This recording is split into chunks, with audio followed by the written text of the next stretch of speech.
I am listening Welcome, my carefully. student. Let us begin our journey by understanding the profound significance of time in our lives through the wisdom of Imam Ghazali and the broader Ahlus Sunnah wal Jama'at tradition. Time is not merely a passing sequence of moments, it is the very capital of our existence, the raw material given to us by Allah to earn our eternal success. Imam Ghazali often emphasized that each breath is a priceless jewel that can never be recovered once it is lost, making the stewardship of our time one of the most critical responsibilities we have as Muslims. To begin our discussion, in your understanding, why do you think time is so frequently compared to a precious commodity in Islamic teachings? Based on what you've explained, sir, the comparison to a precious commodity makes a lot of sense because of its finite nature. Just like a rare gem or limited funds, once a moment of time is spent, it's gone forever and cannot be retrieved or purchased again.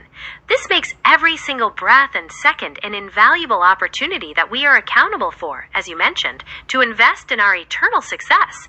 I wonder, sir, how should we view the routine moments of life in light of this understanding?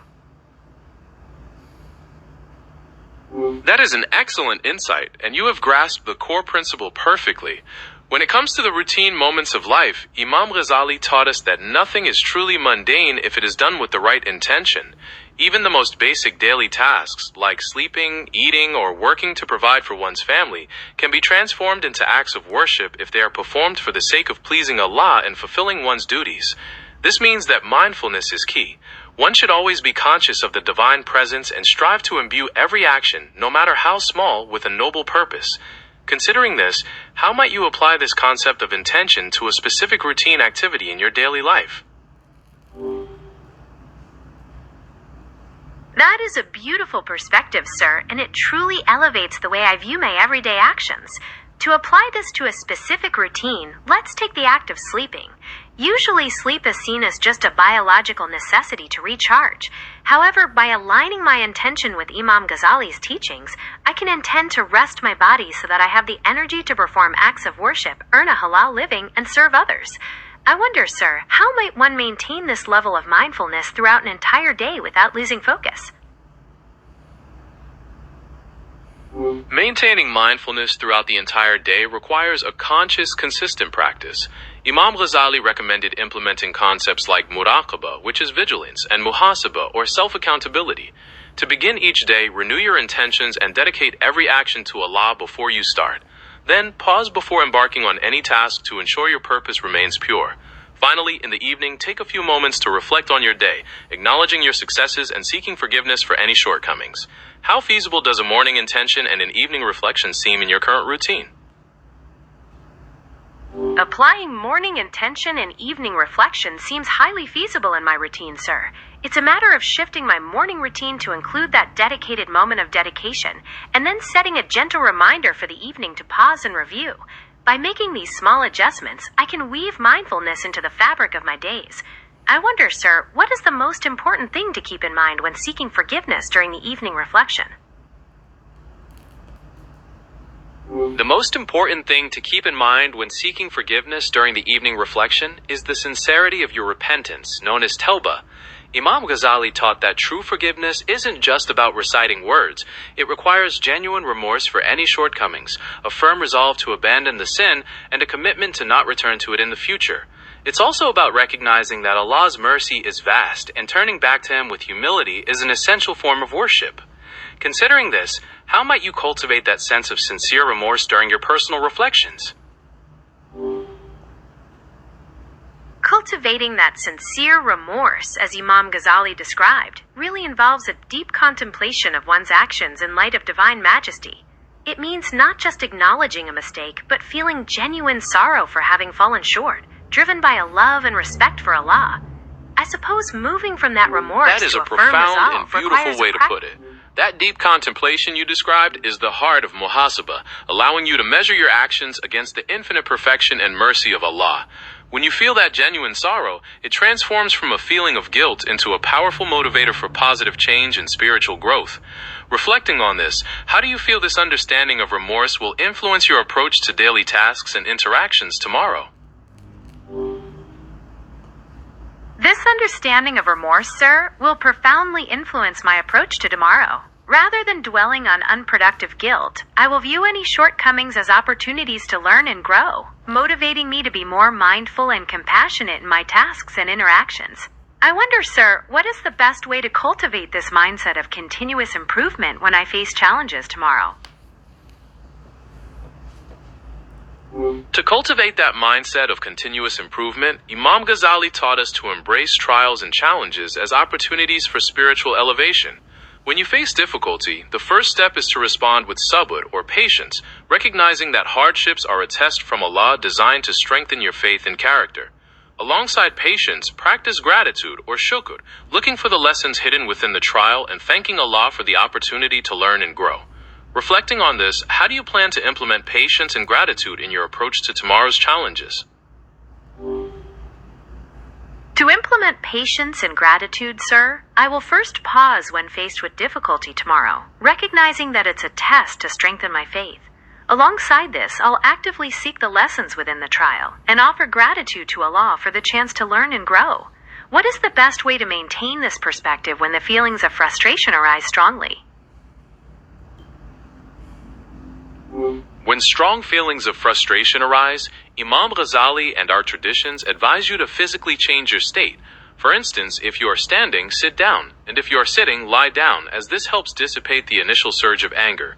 You should also seek refuge with Allah from the accursed shaitan by reciting A'udhu billahi minash shaitanir rajim, and consider performing ablution, as water has a cooling effect that extinguishes the fire of wrath. Furthermore, reflect on the virtue of suppressing anger and the immense reward promised for those who practice patience. Given these techniques, which one do you think you will find most helpful to apply when you feel frustration rising tomorrow? I think the physical state change, like sitting down, will be the most helpful for me tomorrow, sir. It provides an immediate, tangible way to disrupt the momentum of frustration before it escalates. Following that, seeking refuge with Allah seems like the perfect spiritual reinforcement. I wonder, sir, how can I ensure I remember to apply these techniques in the very moment the frustration You have a wonderfully thoughtful approach, and combining the physical state change with spiritual seeking is exactly what is recommended in our tradition. It seems your question got cut off. Could you please complete your thought so I can best guide you? I apologize for the interruption, sir. I was asking, when feelings of frustration arise strongly, what is the most effective way to remember Imam Ghazali's teachings on patience and turn that frustration into spiritual growth? To anchor Imam Ghazali's teachings in that moment of frustration, the most effective method is to immediately reframe the situation in your mind. Instead of seeing the challenge as a disruption, view it as a divinely appointed test tailored for your spiritual development. Recalling his emphasis on the eternal reward for patience can shift your focus from the temporary discomfort to the lasting benefit. This internal dialogue helps transform the heat of anger into the light of understanding, allowing you to respond with dignity. Reflecting on this, is there a specific challenge you anticipate facing tomorrow where you feel this approach will be particularly helpful? I do anticipate a challenge tomorrow, sir. I have a difficult task to complete that I'm not fully confident about, and I expect to feel some frustration and self-doubt. Reframing this as a divinely appointed test for my spiritual growth will help me see the discomfort as a temporary state and focus on the lasting benefit of perseverance. That is a truly beautiful and mature way to approach your challenge. To build upon that reframing, I remind you to combine it with tawakkul, which is complete reliance upon Allah. Acknowledge your limitations, but place your trust in His support, knowing that He provides the ability and the strength to overcome difficulties.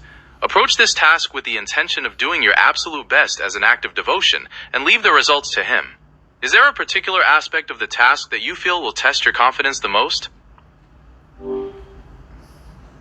The aspect of the task that I feel will test my confidence the most, sir, is the initial stage of diving in and facing the immediate uncertainty and potential errors. The fear of stumbling or not understanding the concepts right away is where my self-doubt tends to creep in, making tawakkul crucial to overcoming that initial hesitation. Is there a specific way I can prepare my mind for that initial phase tonight? To prepare your mind for that initial phase tonight, Imam Ghazali recommends turning to Allah with sincere dua, asking for ease, clarity, and the removal of anxiety. Humility in seeking knowledge also involves accepting that imperfection is part of the learning process. Remind yourself that stumbling and making errors are opportunities for growth, not signs of failure. Finally, try to break the task into smaller, manageable steps and place your trust in His support, knowing that He provides the ability and the strength to overcome these difficulties. Is there any specific dua you feel drawn to recite tonight for peace of mind? Yes, sir. I feel drawn to recite the dua from Surah Taha. Rabbi shrah li sadri, wa yassir li amri, wahlul uqdatan min lisani, yafqahu qawli. This invokes Allah's help to expand the chest, ease the task, and remove any impediment in speech, which I hope will bring me peace of mind for tomorrow's challenge. That is a beautiful and deeply meaningful choice. The dua you've chosen, recited by Prophet Musa, is a powerful invocation for clarity and courage. By asking for your chest to be expanded, you are seeking inner peace and the ability to embrace patience and mindfulness. And by asking for your task to be eased and for your speech to be clear, you are preparing yourself to handle the uncertainty and self-doubt with confidence and divine support. May Allah grant you a restful night and fill your heart with tranquility for tomorrow's challenge. How are you feeling about heading to sleep, knowing you are prepared in this way? I feel a profound sense of peace and gratitude, sir. Knowing that my challenges are divinely appointed tests reframes my anxiety into a spiritual opportunity. I'm ready to rest now, trusting in Allah's support and carrying this mindset into tomorrow. I wonder, sir, is there a specific way Imam Ghazali recommended starting the day to maintain this momentum? To maintain this momentum, Imam Ghazali recommended that you begin your day by waking up for the Fajr prayer before the sun rises. This ensures that your first act of the day is one of obedience and connection with Allah, setting a spiritual tone for the hours to follow. Upon waking, you should make ablution and engage in remembrance and supplication, cleansing both your body and your heart. This prepares you to face the day with a clear mind and a pure intention to serve Him in all your endeavors. May you rest well knowing that you have entrusted your affairs to the Most Merciful. Do you have any final thoughts before you drift off to sleep? Thank you so much, sir. Starting the day with Fajr, ablution, and remembrance sounds like the perfect way to anchor my intentions. I'm truly grateful for your guidance tonight. I'll carry these lessons with me into tomorrow, and I'm ready for a restful sleep. Good night, sir. You are very welcome, my student. It has been a privilege to share this time with you. Carry these lessons with you, and may your day tomorrow be filled with mindfulness and barakah. Go forth with peace, and rest assured in the remembrance of Allah. Good night, and may you have a blessed sleep. Thank you, sir. I will carry your blessings with me. Good night, and may you also have a peaceful rest. You are very welcome, my student. It is truly a blessing to part ways with such positive thoughts. Sleep well, and may tomorrow bring you closer to your ultimate goals. Good night.